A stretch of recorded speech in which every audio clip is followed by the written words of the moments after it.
യെശയ്യാ പ്രവാചകന്റെ പുസ്തകം 61-ാം അധ്യായം. എളിയവരോട് സദ്വർത്തമാനം ഘോഷിപ്പാൻ യഹോവ എന്നെ അഭിഷേകം ചെയ്തിരിക്കൊണ്ട് യഹോവയായ കർത്താവിന്റെ ആത്മാവ് എന്റെ മേൽ ഇരിക്കുന്നു.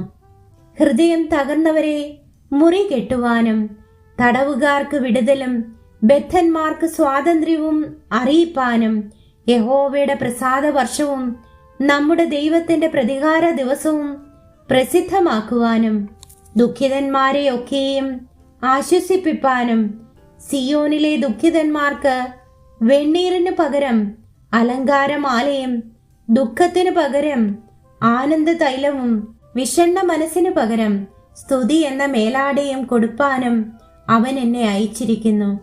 അവൻ മഹത്വീകരിക്കപ്പെടേണ്ടതിന് അവർക്ക് നീതിവൃക്ഷങ്ങൾ എന്നും യഹോവയുടെ നടുതല എന്നും പേരാകും.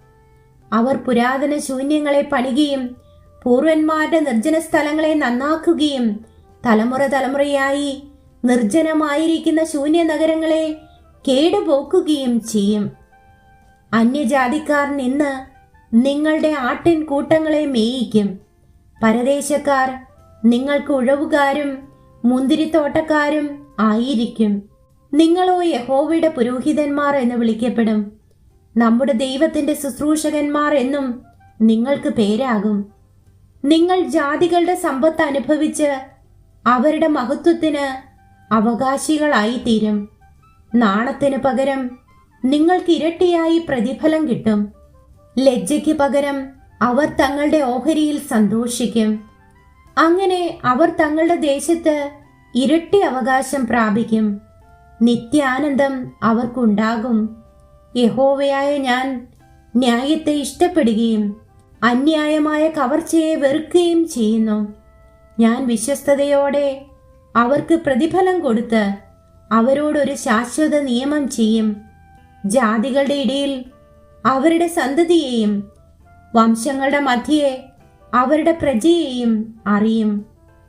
അവരെ കാണുന്നവരൊക്കെയും അവരെ യഹോവ അനുഗ്രഹിച്ച സന്തതി എന്നറിയും. ഞാൻ യഹോവയിൽ ഏറ്റവും ആനന്ദിക്കും. എന്റെ ഉള്ളം എന്റെ ദൈവത്തിൽ ഘോഷിച്ചുല്ലസിക്കും.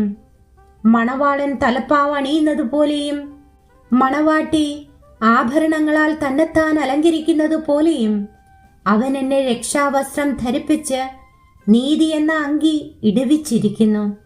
ഭൂമി തൈകളെ മുളപ്പിക്കുന്നത് പോലെയും തോട്ടം അതിൽ വിതച്ച വിത്തിനെ കിളിർപ്പിക്കുന്നത് പോലെയും യഹോവയായ കർത്താവ് സകല ജാതികളും കാണുകയും നീതിയെയും സ്തുതിയെയും മുളപ്പിക്കും.